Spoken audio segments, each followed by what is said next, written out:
Okay guys, so I was going through my photo album and I actually came across the video when I first shaved my head. Well, I say shaved, it was more of a buzz cut at the time. So we're going to go back around 2-3 years ago, back in peak COVID-19. This was 2020 and all the barbershops were closed, which was one of the reasons why I actually decided to shave my hair in the first place.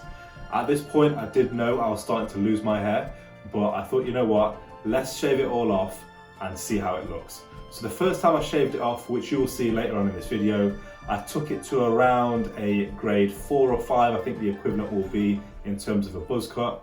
I didn't actually have proper hair clippers at the time, so I was using my beard trimmer. So that's why I can't tell you exactly what the length was. However, I would estimate it was about a 4 or a 5 buzz cut.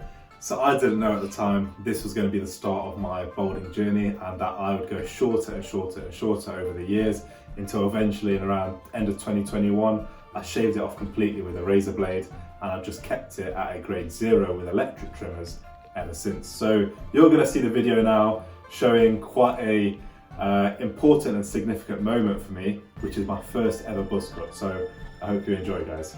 Take care.